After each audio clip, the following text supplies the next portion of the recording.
Let me tell you a story about a little girl named Nagma. Nagma lived in a refugee camp with her parents and her 8 brothers and sisters. Every morning, her father would wake up in the hopes to be picked for construction work, and on a good month, he would earn $50. The winter was very harsh, and unfortunately, Nagma's brother died, and her mother became very ill. In desperation, her father went to a neighbor to borrow $2,500. After several months of waiting, the neighbor became very impatient, and he demanded that he be paid back. Unfortunately, Nagma's father didn't have the money, and so the 2 men agreed to a jirga. So simply put, a jirga is a form of mediation that's used in Afghanistan's informal justice system.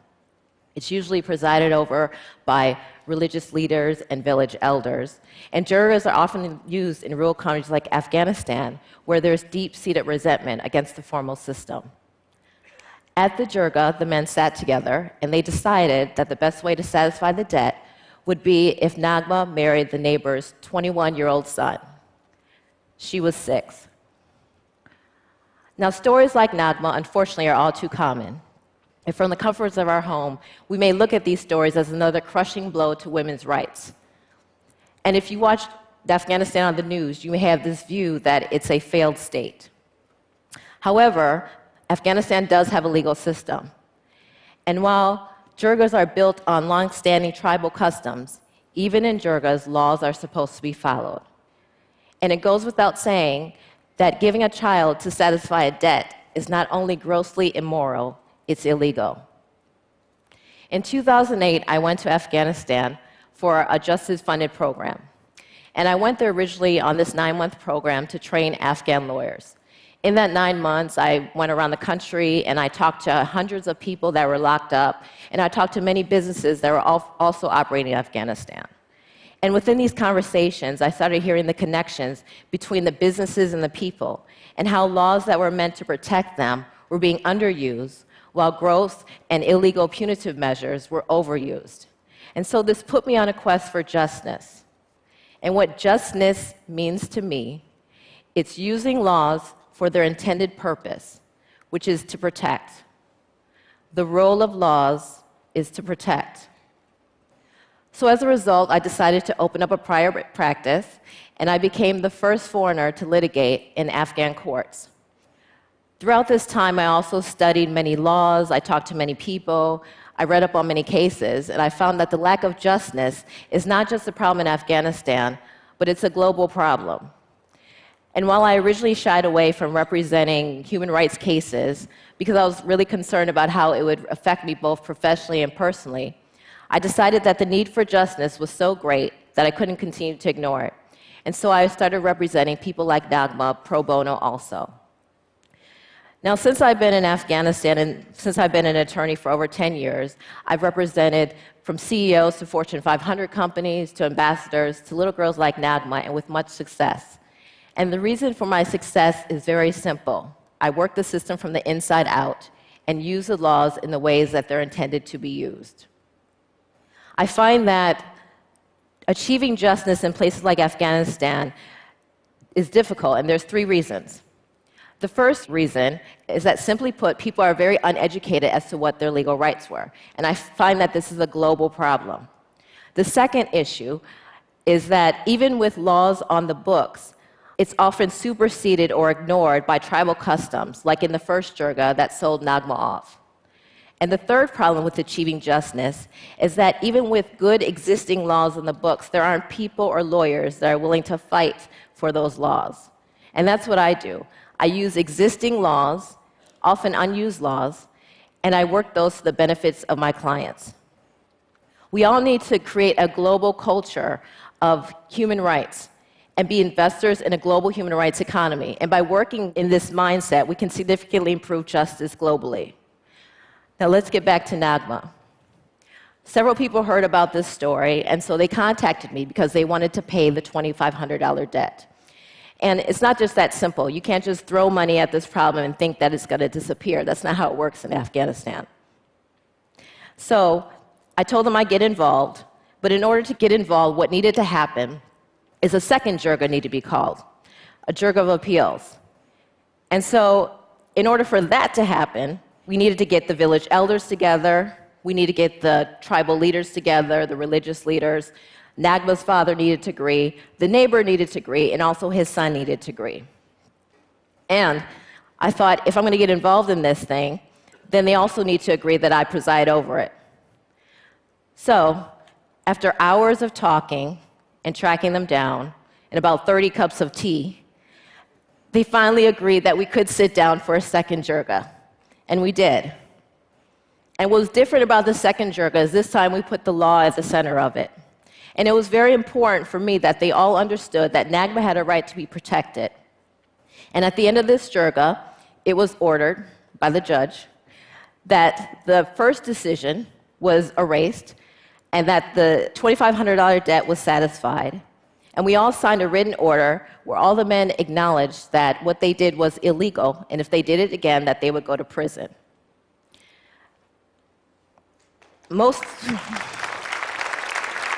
Thanks. And most importantly, the engagement was terminated and Nagma was free. Protecting Nagma and her right to be free protects us. Now, with my job, there's above average amount of risks that are involved. I've been temporarily detained. I've been accused of running a brothel, accused of being a spy. I've had a grenade thrown at my office. It didn't go off, though. But I find that with my job, that the rewards far outweigh the risks.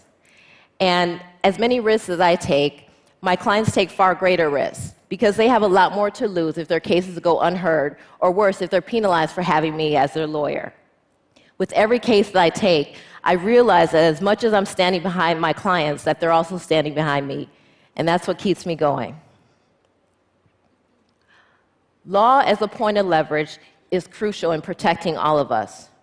Journalists are very vital in making sure that that information is given to the public.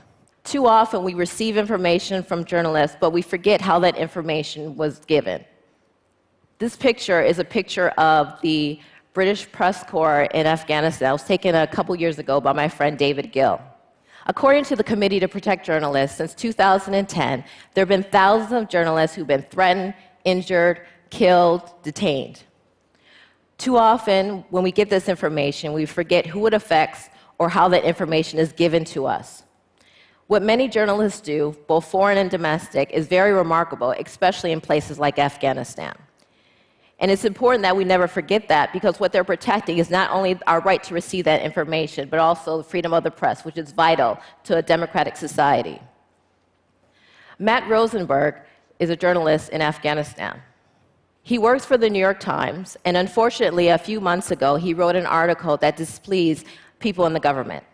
As a result, he was temporarily detained, and he was illegally exiled out of the country. I represent Matt, and after dealing with the government, I was able to get legal acknowledgement that, in fact, he was illegally exiled, and that freedom of the press does exist in Afghanistan, and there's consequences if that's not followed. And I'm happy to say that as of a few days ago, the Afghan government formally invited him back into the country, and they reversed their exile order of him.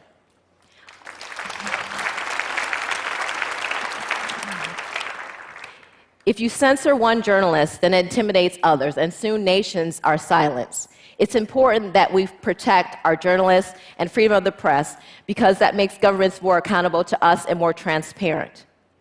Protecting journalists and our right to receive information protects us. Our world is changing, and we live in a different world now. And what were once individual problems are really now global problems for all of us. Actually 2 weeks ago, Afghanistan had its first democratic transfer of power and elected President Ashraf Ghani, which is huge. And I'm very optimistic about him, and I'm hopeful that he'll give Afghanistan the changes that it needs, especially within the legal sector. We live in a different world. We live in a world where my 8-year-old daughter only knows a black president. There's a great possibility that our next president will be a woman. And as she gets older, she may question, can a white guy be president?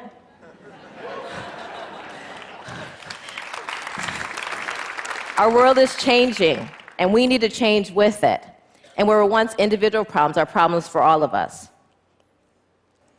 According to UNICEF, since there are currently over 280 million boys and girls who are married under the age of 15. 280 million. Child marriages prolong the vicious cycle of poverty, poor health, lack of education. At the age of 12, Sahar was married. She was forced into this marriage and sold by her brother. When she went to her in-laws' house, they forced her into prostitution. Because she refused, she was tortured. She was severely beaten with metal rods.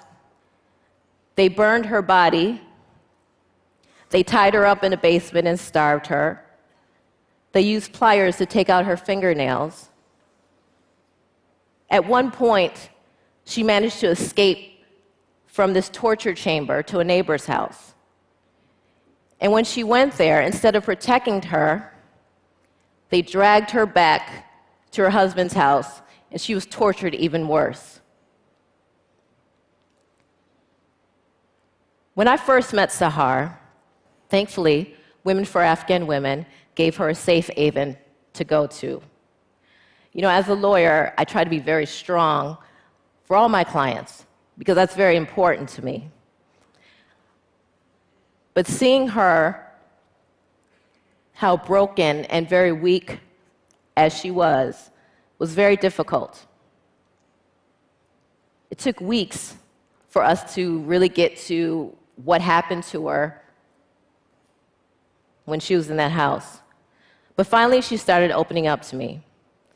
And when she opened up, what I heard was she didn't know what her rights were, but she did know that she had a certain level of protection by her government that failed her. And so we were able to talk about what her legal options were. And so we decided to take this case to the Supreme Court. Now, this is extremely significant because this is the first time that a victim of domestic violence in Afghanistan was being represented by a lawyer. A law that's been on the books for years and years, but until Sahar had never been used. In addition to this, we also decided to sue for civil damages. Again, using a law that's never been used, but we used it for her case. So there we were at the Supreme Court, arguing in front of 12 Afghan justices. Me as an American female lawyer, and Sahar, a young woman who, when I met her, couldn't speak above a whisper. She stood up, she found her voice, and my girl told them that she wanted justice, and she got it. At the end of it all, the court unanimously agreed that her in-laws should be arrested for what they did to her.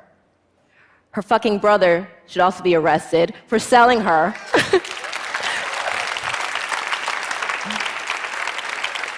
And they agreed that she did have a right to civil compensation. What Sahar has shown us is that we can attack existing bad practices by using the laws in the ways that they're intended to be used. And by protecting Sahar, we are protecting ourselves. After having worked in Afghanistan for over 6 years now, a lot of my family and friends think that what I do looks like this. But in all actuality, what I do looks like this. Now, we can all do something. I'm not saying we should all buy a plane ticket and go to Afghanistan, but we can all be contributors to a global human rights economy. We can create a culture of transparency and accountability to the laws and make governments more accountable to us as we are to them. A few months ago, a South African lawyer visited me in my office, and he said, "I wanted to meet you. I wanted to see what a crazy person looked like." The laws are ours, and no matter what your ethnicity, nationality, gender, race, they belong to us. And fighting for justice is not an act of insanity. Businesses also need to get with the program. A corporate investment in human rights is a capital gain on your businesses. And whether you're a business, an NGO, a private citizen, rule of law benefits all of us. And by working together with a concerted mindset through the people, public, and private sector, we can create a global human rights economy and all become global investors in human rights.